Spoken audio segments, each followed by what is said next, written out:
Okay, so yes, I'm just wearing the same t-shirt I wore yesterday.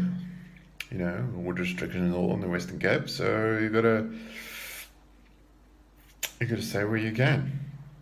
Anyway, so I thought I'd just touch on the video I did yesterday.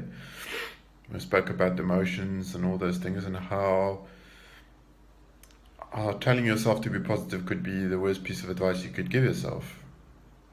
So the the context of that idea was a blog post I got from a Power Ideas.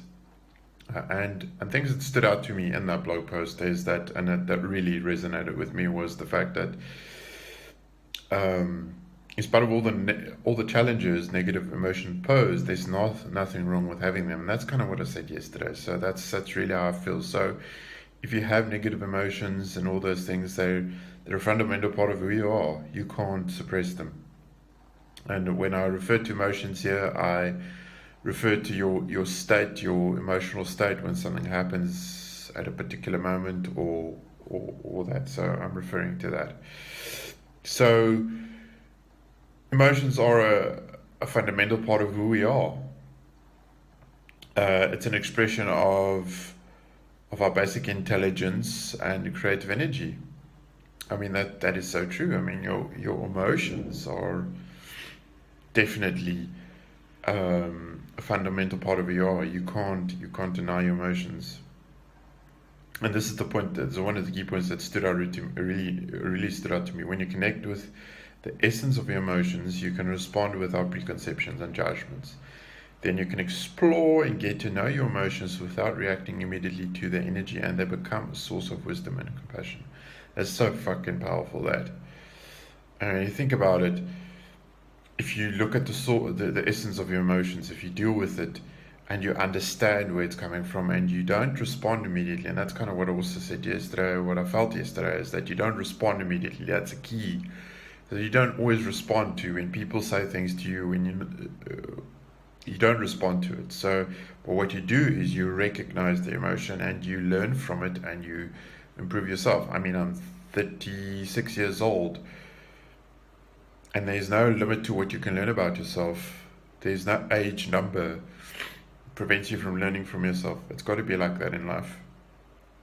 Okay. The next point that kind of stood out to me as well, your emotions can open your mind and your heart.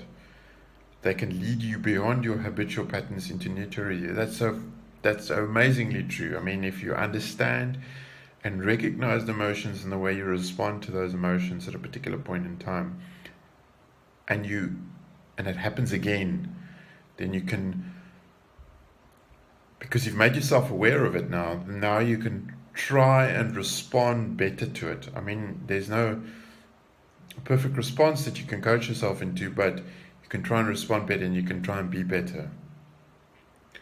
Okay, it's human nature to have negative thinking and it's okay to feel low and dejected.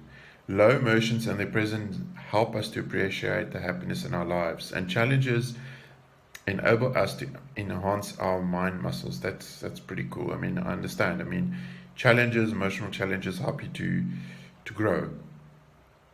So instead of aiming to be positive 24/7, when we feel a negative emotion like jealousy, it's actually more useful to observe and accept it. That's so freaking true.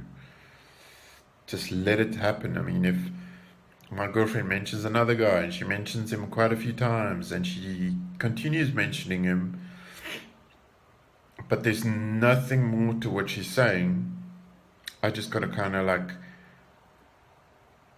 not suppress that initial sort of, let's call it jealous emotion, but you just got to accept it and work with it. When we recognize an emotion such as strong passion accompanied by jealousy, we are actually breaking down the speed of that emotion. That is also very true. Once you recognize your personal feelings within a particular moment, the emotion that it evokes, and all those things, you're breaking down the speed of that emotion and you're addressing it and you're growing up and you're maturing. Okay, and the first step to all these things is just to simply observe it. Simply recognize the emotion and then watch it as it grows or as it continues. Just simply watch it. In the beginning, just to have an idea that the emotion is coming is very important and effective. I mean, I think those things resonated really well with me, and I believe I'm on a journey with myself to improve myself, to become more mature in the way that I respond to certain emotions. Yeah, so we'll see what we can do tomorrow. So yeah, that's it for today. So yeah, thanks a lot.